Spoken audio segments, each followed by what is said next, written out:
A month before the company we had built together was set to go public, the woman my husband had known since childhood appeared at our front door. She wasn't alone. Beside her stood three small boys, identical triplets, and she carried herself with an air of ownership, as if she had every right to be there. She announced with a calm that was more unsettling than any outburst that I was to step aside as Ethan's wife and accept a new, lesser role in his life. I turned to my husband, searching his face for some sign that this was a joke, a terrible misunderstanding. He wouldn't meet my eyes. He shifted his weight, looking uncomfortable, and then he spoke, his voice soft and hesitant. "Amelia Vance would be a wonderful lady of the house," he said, "and I would still take good care of you." He paused, then added, "But if you can't accept this, then we'll have to get a divorce." For a dizzying moment, I felt as if I had been thrown back in time to an era of arranged marriages and concubines. A cold, humorless laugh escaped my lips. "The company is about to go public," I said, my voice sharp and steady. "Are you really sure you want a divorce right now?" Before Ethan could form a reply, his mother, Eleanor, stepped forward. "That's precisely why we need to do this now," she said, her voice dripping with scorn. "If we wait until after the listing, you'll walk away with a portion of the shares. We have to finalize this before that can happen." Her tone turned harsh. "You're a barren woman. If you're not willing to accept a new position in this family, then you can leave. And you'll leave with nothing." I didn't say another word. I turned and walked out of the house, and I filed for divorce that very same day. I didn't ask for a single thing, but a question lingered in my mind. Without me, what would their precious company have to stand on when it came time to go public? A few days later, I was in the study reviewing the company's financial documents. Even though my name was no longer on anything, I wanted to ensure that everything was proceeding as I had planned. Suddenly, the sound of loud voices drifted in from the living room. I could hear children's laughter, which was strange. I closed my laptop and went to see what was going on. There, on the sofa, sat a young woman who looked to be a few years younger than me. She was speaking to three boys, who appeared to be about 4 or 5 years old, and her face was aglow with a triumphant smile. "Leo, Max, Owen," she said, her voice filled with pride. "Don't cry, you should be smiling. After today, you'll finally be recognized as my husband's legitimate sons." The three boys were clinging to Ethan and Eleanor, calling them Dad and Grandma, with a familiarity that suggested they had been a part of this family for some time. I blinked, trying to make sense of the scene before me. When it became clear that this was not some strange dream, I walked directly over to Ethan, a mixture of anger and confusion churning inside me. "What is going on here?" I demanded. Before Ethan could answer, the woman on the sofa spoke up. "Let me introduce myself," she said smoothly. "I'm Amelia, Ethan's childhood sweetheart and the true love of his life. These three boys are the product of our love." She didn't need to say more. The scene in front of me had already told the story. But hearing her say the words out loud was still a shock.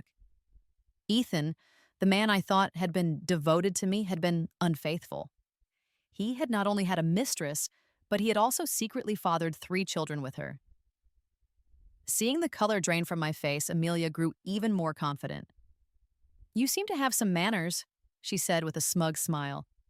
"But I'm not the kind of woman to just throw someone out in the street. I came here today to officially inform you that you will no longer be the lady of the house. From now on, you will be a concubine.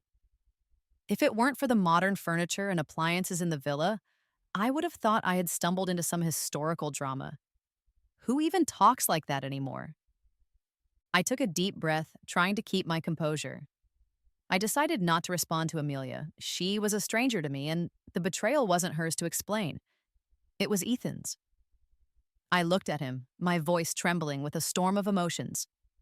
"Ethan, is what she's saying true? Did you betray me?" He looked nervous, and he quickly pulled one of the boys, Leo, behind him, as if to shield him. Then he stammered, "Clara Hayes, being the legal wife or not, doesn't really change anything. The only thing that changes is a piece of paper. As long as you behave yourself and don't compete with Amelia for my attention, I'm sure she'll be a good lady of the house. And I'll still treat you just as I always have." He paused, then added, But if you can't accept this arrangement, then yes, we'll have to go through with a divorce. His words felt like a physical blow. The company is going public very soon, I reminded him, my voice low and cold. Are you really sure you want to divorce me now? When he heard me say that, a soft, almost inaudible laugh escaped him. Eleanor scoffed and said coldly, That's exactly why we need to sort everyone's status out before the company goes public. If we wait until after the listing, wouldn't we risk you walking away with a share of the company? She crossed her arms and continued with a sneer. But I'll give my Ethan credit. He's not the type to abandon his wife just because he's become successful. Otherwise, someone like you, married for years and unable to even give him a child, would have been kicked out a long time ago. Just be reasonable and divorce him. After the divorce, you can still live in this house. Eleanor's voice turned sharp. But if you choose to make things difficult, then we'll go through with the divorce anyway. You should know that all the assets are in Ethan's name. If you walk out, you'll walk out with nothing. Don't even think about taking a single penny from my son. It turns out that sometimes people laugh not because something is funny, but because they are simply at a loss for words. I couldn't help it. I laughed out loud. Strangely, my laughter seemed to put the three of them at ease. They exchanged glances, as if they had gotten the answer they had been hoping for. Amelia cleared her throat and said, Since you've agreed, then kneel down and serve me tea. Her voice was calm, but there was an undercurrent of condescension. Once I drink your tea, it will signify that you have accepted your place as a concubine. You will still have a place in the Hayes household. She paused for a moment before continuing. After the tea, you will go with Ethan to file for divorce, and after the divorce, you will go to the hospital and have a tubal ligation. I consider myself a kind person, but I will not tolerate Ethan having any illegitimate children in the future. Her three boys, standing in a neat row like little soldiers, chimed in together. Yes, we don't want any siblings from another mother. Ethan, perhaps fearing that I might still refuse, quickly added, The procedure is for your own good. You always said you were afraid of childbirth, remember? He smiled awkwardly, trying to sound reassuring. See, I told you Amelia would make a great lady of the house. Eleanor laughed and grabbed Amelia's hand. The moment I met Amelia, I liked her so much. She's so much better than that trash, Clara. A concubine? Someone like her isn't even fit to be a maid in this house, Eleanor added with a sneer. Eleanor had never liked me, but I had never heard her speak with such open hatred. I laughed again, this time out of pure disbelief. And what if I don't agree? The three of them stared at me, stunned, as if the possibility of my refusal had never crossed their minds. Ethan's face turned pale. You would refuse? Why? What reason could you possibly have? Leo, Max, and Owen are growing up.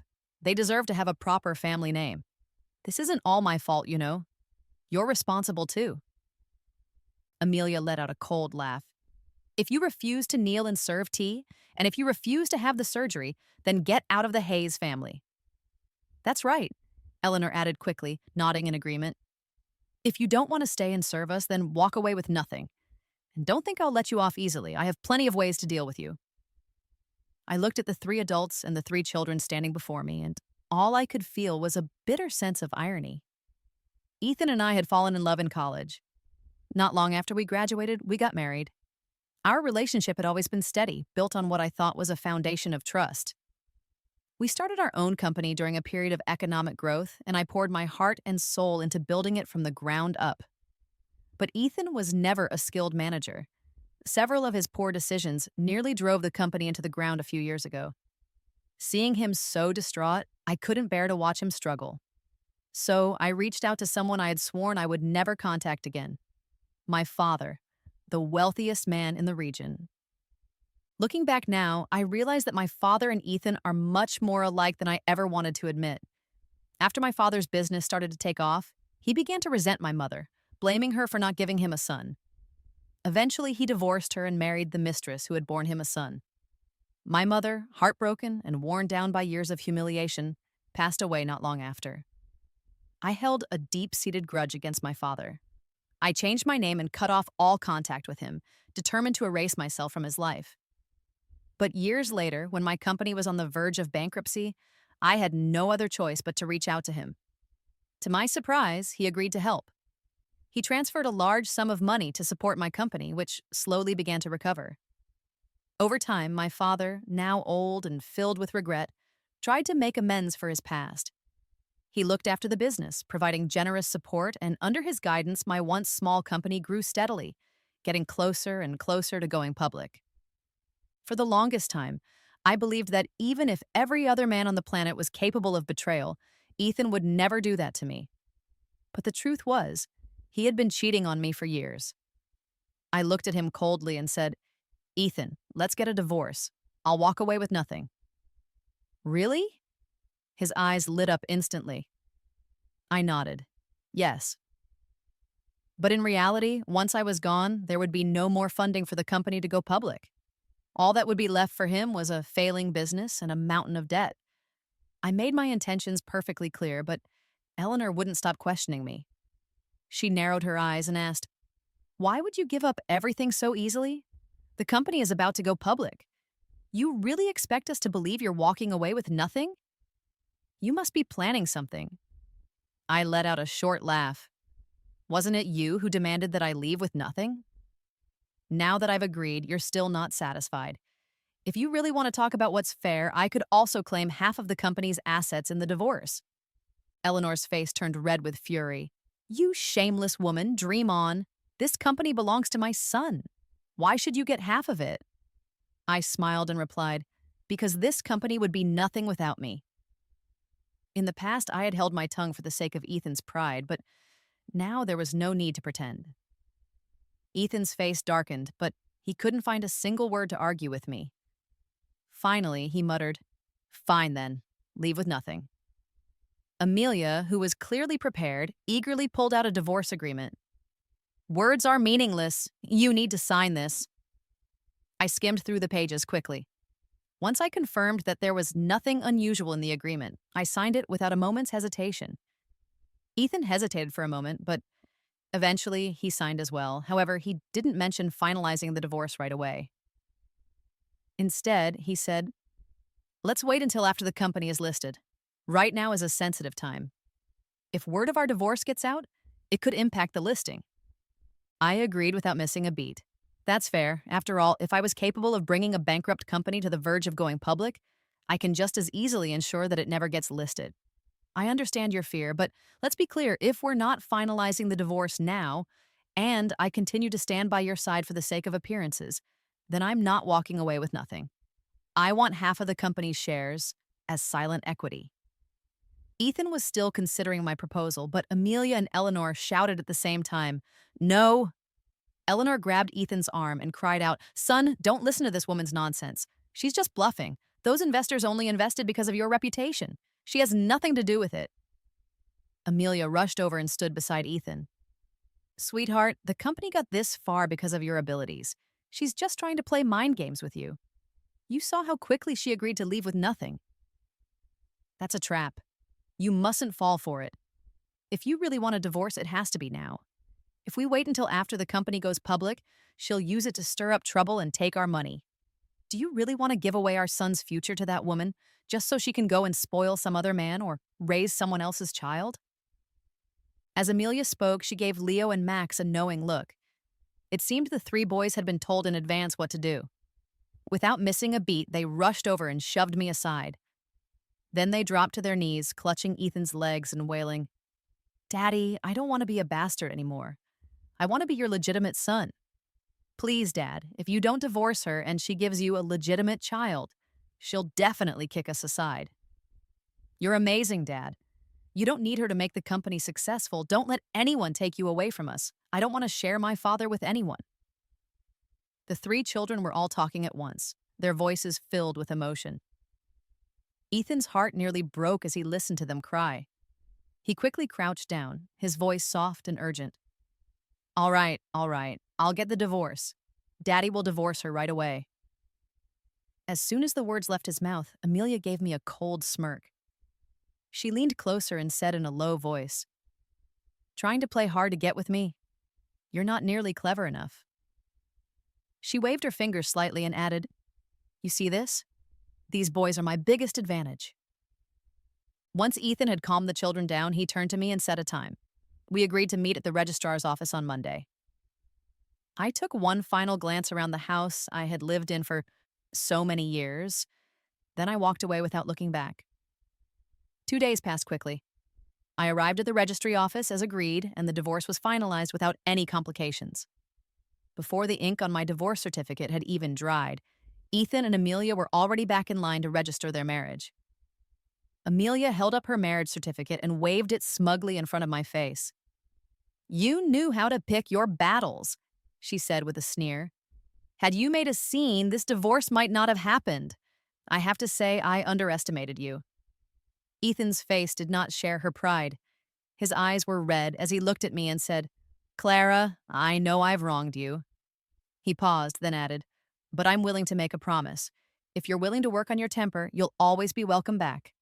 My offer still stands. If you return, I'm willing to keep you in the house." Eleanor, standing nearby, gave me a sidelong glance and spoke in a mock sympathetic tone. "Don't blame me and Ethan entirely. Things fell apart between you two, and you share some of the blame."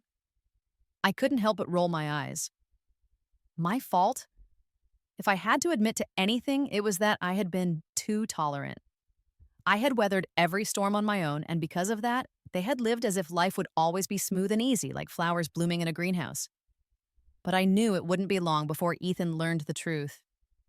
Without me, life was going to be a very different storm. Seeing that I remained silent, Ethan appeared even more ashamed. He reached into his bag and took out a bank card. "There's $10,000 on this," he said, holding it out. "Take it and find a place to stay." I didn't reach for it. Instead, I gave him a gentle smile. "You had better keep it for yourselves. You're going to need it. There will be a lot of unexpected expenses coming your way." Ethan looked startled, but before he could respond, his phone rang. He glanced at the screen, then quickly answered the call. I couldn't hear what the other person was saying, but the blood drained from Ethan's face almost immediately. "What? Pulling the investment?" I folded my arms and stayed where I was. I had a feeling something interesting was about to unfold. Ethan, clearly panicked now, pressed the phone tighter to his ear. "They're pulling out. How could they do that now? There's less than a month before the company goes public. Beaumont Corporation is our biggest source of funding. If they back out, how are we supposed to go public?" Even though Amelia and Eleanor didn't understand the full details, it was clear from Ethan's tone that something serious had happened. Their expressions changed at once. Amelia, not realizing that this was not the time for questions, tugged at Ethan's sleeve. "Darling, what happened? Who's pulling out? Will it affect us?" But Ethan was far too overwhelmed to deal with her. He roughly pushed her aside and shouted, "Get away from me. Can't you see I'm busy?" Amelia fell to the floor and tears welled up in her eyes. "You hurt me," she whimpered. "You pushed me." But no one went to comfort her. Even Eleanor, who had once looked at her with such admiration, simply told her to be quiet. Ethan, nearly in tears now, cried into the phone. "You have to help me understand what's going on. You can't just tell me the funding is gone and leave it at that. I pay you to solve problems, not to throw them at me. You need to get to the bottom of this immediately. I want to know exactly why they're backing out. And don't call Clara. She is no longer the deputy director of the company. This is your responsibility now." With that, Ethan ended the call. He had intended to leave for the office right away, but the moment he saw the expression on my face, he froze. Then, like a man who had lost his mind, he rushed over and grabbed my arm tightly. "Was it you?" Ethan demanded. "What did you do?" At least he wasn't completely foolish. That day, after signing the divorce papers and agreeing to leave the marriage with nothing, I had walked out of the villa without taking a single thing with me. The moment I stepped outside, I had called my father and given him a brief explanation of what had happened. My father was furious when he heard that his daughter had fallen for a man just as heartless as the one who had once betrayed him. He nearly had a stroke. He had immediately wanted to destroy Ethan's company, but I had stopped him. I told him to wait until Monday to pull the investment. I knew Ethan far too well. If my father had withdrawn his money before the divorce papers were finalized, Ethan would have immediately suspected that I was behind it all, and while he could no longer hurt me physically or financially, he could still have refused to go through with the divorce, dragging things out just to spite me.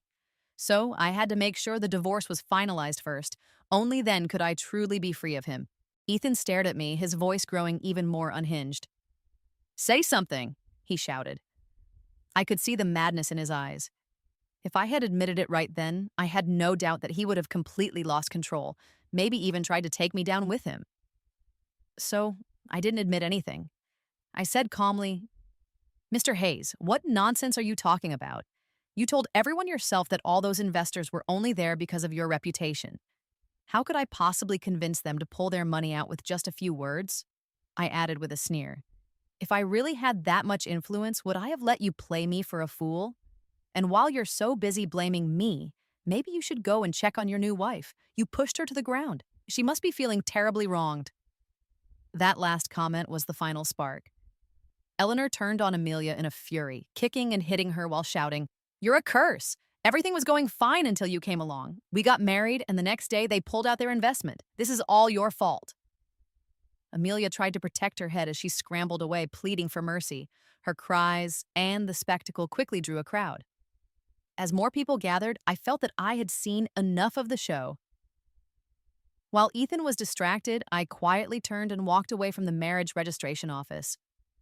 In the days that followed, Ethan called me nearly 10 times a day and sent message after message, desperate to know what had happened to his company.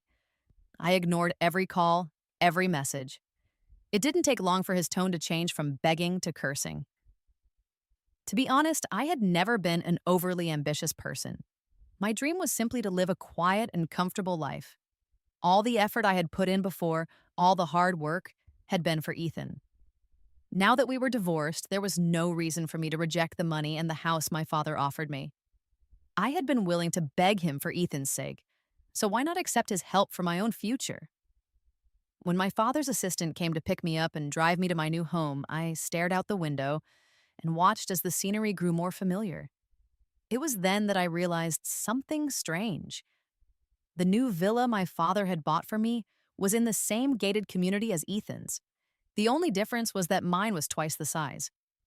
We hadn't driven far into the neighborhood when I ran into an old acquaintance, Amelia. It had only been 2 weeks since I had last seen her, but she looked haggard and exhausted. A far cry from the proud and arrogant woman who had once demanded that I kneel and serve her tea as a new wife. Still, the moment Amelia saw me, she exploded with anger. She snapped, "What are you doing here? Are you here to laugh at me?" I didn't answer. I simply looked at the bruises on her face, making no attempt to hide the amusement in my eyes. Her expression darkened. She turned her head away and muttered, "What right do you have to mock me? I'm Ethan's wife now. You're the one hanging around after the divorce. That makes you the mistress. It's disgusting." I continued to stare at her, a faint smile playing on my lips. The more composed I was, the more unhinged Amelia became. She screamed, "Oh, what are you laughing at? What exactly is so funny? Do you want me to go live and show everyone what kind of homewrecker you are? I'll call security and have you thrown out." But before she could grab her phone or summon the guards, Ethan and Eleanor appeared from inside the villa, having heard the commotion. Ethan looked surprised to see me, but he quickly masked it with smugness. He crossed his arms and said coldly, "What are you doing here? Did you finally come to your senses and want to come back as a concubine?" I let out a quiet laugh.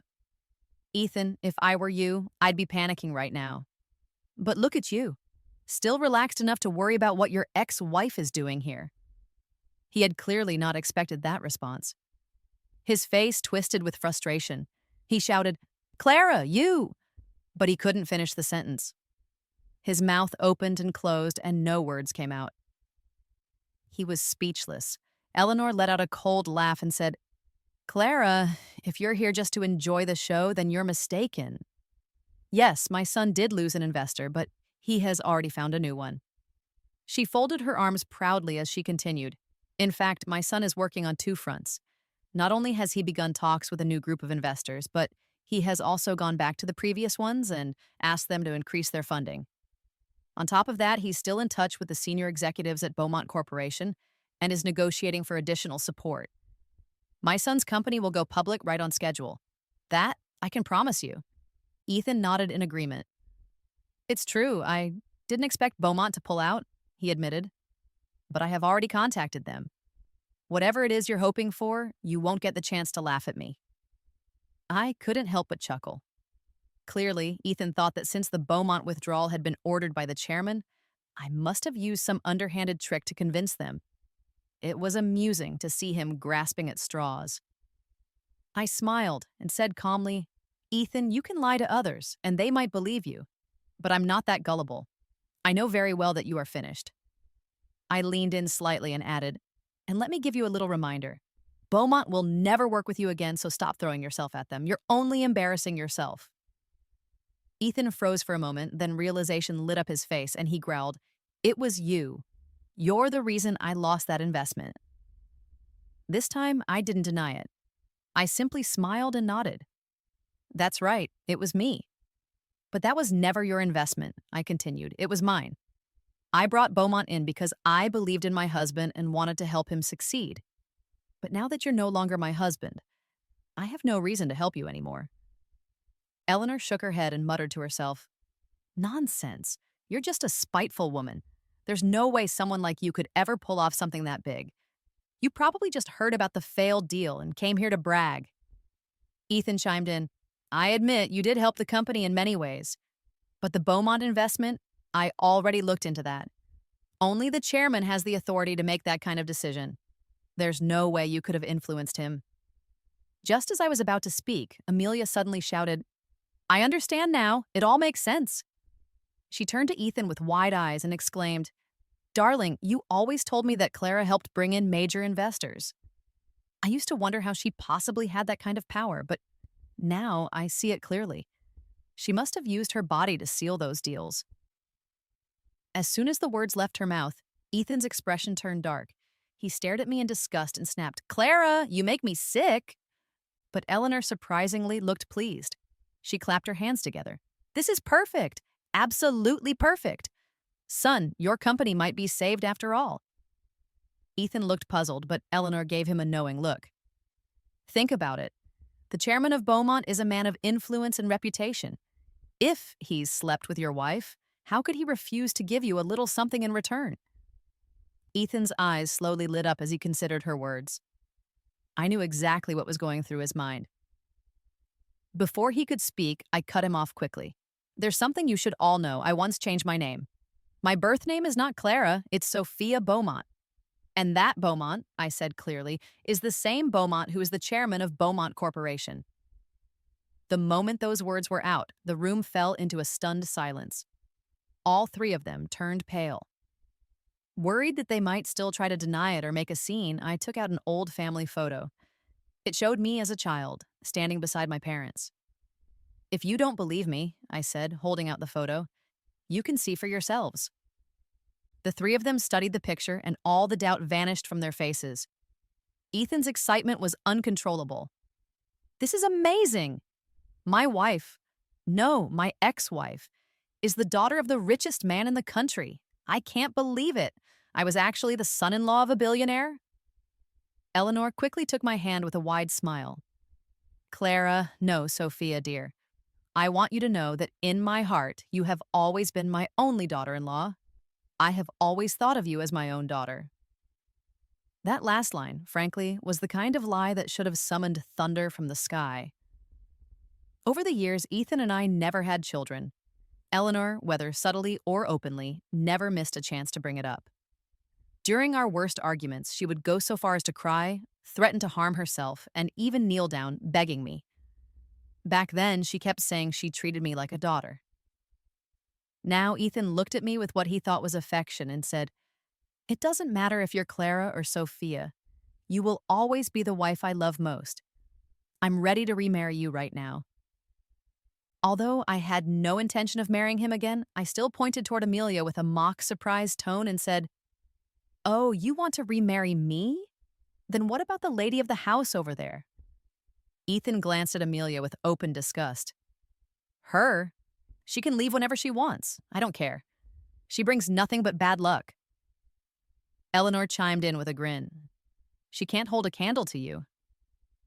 Amelia wasn't sure if I truly intended to take Ethan back, but the fear in her eyes was real. She burst into tears, dropped to her knees, and cried, "Honey, you can't do this to me. I gave you 3 sons. How could you just throw me and the boys away?" She sobbed harder. "You're only doing this because she's the daughter of a billionaire. But you were the one who told me you no longer loved her, that she was too controlling, and that only with me did you feel like a real man." Before she could say more, Ethan stepped forward and kicked her in the side, not hard enough to injure her, but enough to send a message. "Shut your mouth," he growled. "I'm not abandoning my sons. I'm just abandoning you." Amelia froze. So did I for a moment. We were both too stunned to respond. Eleanor let out a dry laugh, the wrinkles on her face deepening as she smiled. "You silly girl, of course we'll remarry. That woman can go, but the children, they must stay. I know you love Ethan, and if you love him, you should also love what he loves. That means accepting those 3 boys. After all, they carry half of Ethan's blood. In the old days, noble wives would raise children born to other women as their own. One day, those boys will see only you as their mother. They won't even remember Amelia existed." Ethan quickly nodded. "Yes, dear, the children are still young. Just be kind to them, and they'll grow up calling you mom. Think about it. You can become a mother without going through labor. That's something most women can only dream of." I tilted my head slightly and replied slowly, "So what you're saying is, you want to get rid of Amelia, marry me, and then have me raise your 3 illegitimate children for you?" Eleanor clicked her tongue, clearly irritated. She opened her mouth as if to argue, but then caught herself and changed her tone. "They're not illegitimate. Once you come back, they'll be yours." I couldn't hold it in anymore. I laughed even harder this time. Ethan, thinking that I was laughing out of joy, quickly leaned in to press his advantage. "Honey, there's no rush with all that. What matters most right now is that you call your father and get him to invest in us." He lowered his voice and added, "We might argue about many things, but this is business. This is important." I nodded calmly. "All right, I'll make the call." With that, I picked up my phone and, right in front of the 3 of them, dialed my father's number. Ethan and Eleanor looked at me with hopeful eyes. Amelia watched with despair. When the call connected, I wiped the smile off my face and said coldly into the phone, "Dad, why does Ethan's company still have investors? You said you would stand up for me. Is this what you meant by standing up for me?" I made myself very clear. I want Ethan ruined. I don't want him going public. I want him drowning in debt. I want him to lose everything. Then I hung up the call. The room went dead silent. It took Ethan and Eleanor a full minute to grasp what I had just said. When they did, their faces turned red with rage. "Clara, are you insane?" Ethan shouted. "That's our company. You poured your heart into it, too. Do you really want to see it fall? Aren't you going to feel even a little regret?" I shrugged. "Not at all. If I had the ability to build one company, I can build a second and a third. Why would I let a man like you enjoy the fruits of my labor? I spent sleepless nights keeping that company alive, while you were out having secret affairs and fathering children behind my back. Tell me, what did you take me for? Why would I ever continue to be your stepping stone?" Eleanor looked like she was about to faint. "But I treated you like a daughter." "Enough," I snapped. "You know very well how you saw me. Ethan knows too. There's no need to stand here and lie to yourselves. You don't even realize how pathetic you sound." I had rarely spoken to them so sharply before. For a moment, they had no response. Then, as if pushed to the edge, they both lunged at me. Before they could lay a hand on me, the bodyguard standing behind me stepped forward and blocked them instantly. The bodyguards never had to lift a finger. All it took was a silent display of his fists, the size of soup bowls, and biceps like cannonballs. In an instant, Ethan and Eleanor's anger evaporated. Before they could figure out how to deal with me, Ethan's phone rang. His face was already dark as he answered it. This time, I stood close enough to hear everything, even without speakerphone. The voice on the other end sounded panicked. "Mr. Hayes, you need to do something, fast. I don't know what happened, but all the other investors have suddenly pulled out." That's not all. The bank that had agreed to extend our credit has just frozen all lending.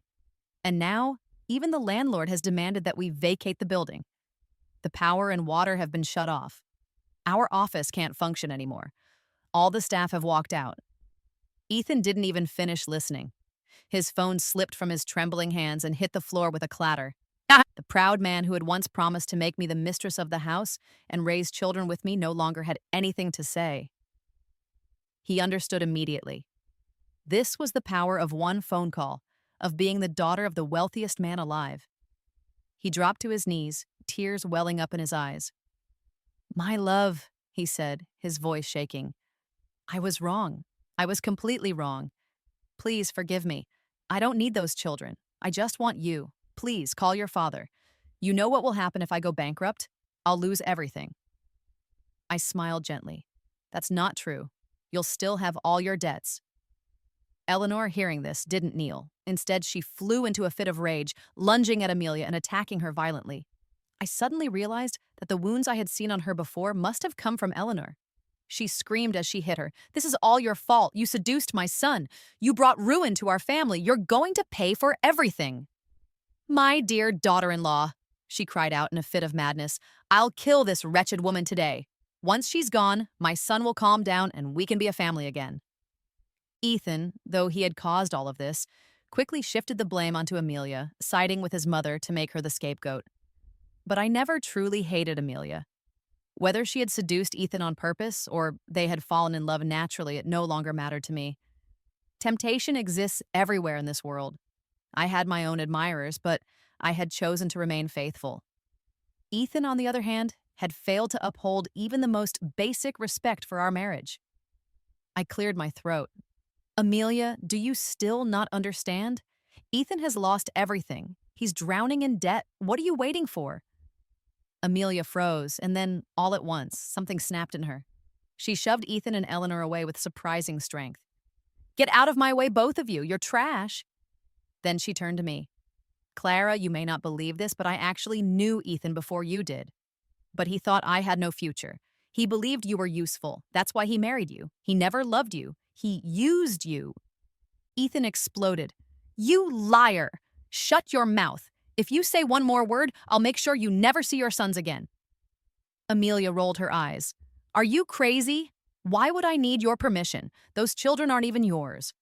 Who gave you the right to claim them?" Ethan shook his head in denial. "No, you're lying to me. That's impossible." I raised a hand to stop him. "I don't think she's lying. I had some medical exams in the past, and I was perfectly healthy.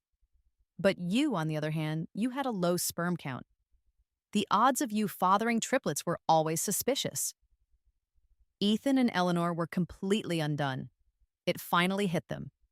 They had betrayed me, the daughter of a tycoon, for 3 children who weren't even Ethan's, and the woman who had lured them away was not who they thought she was. As they scrambled to beg for my forgiveness, I gestured for the bodyguards to hold them back.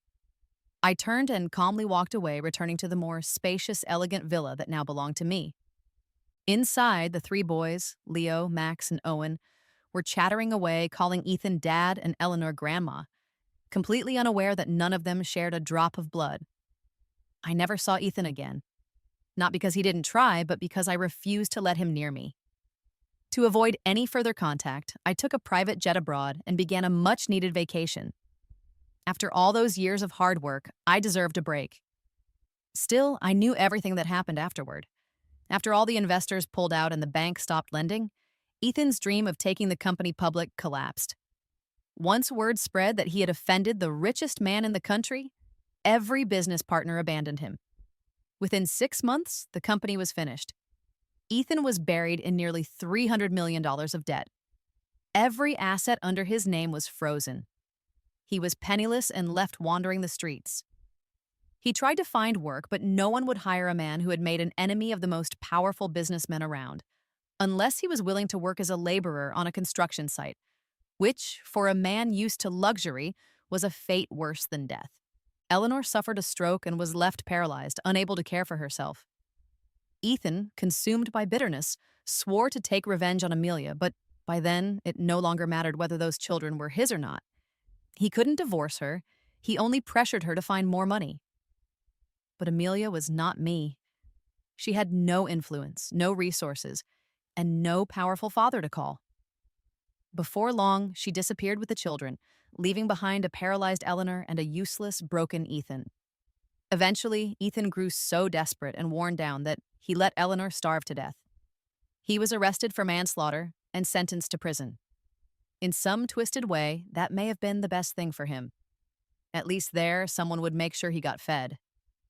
Even behind bars, Ethan continued to write to me, begging for forgiveness, pleading for a visit. But I never replied because I had a far better life waiting for me.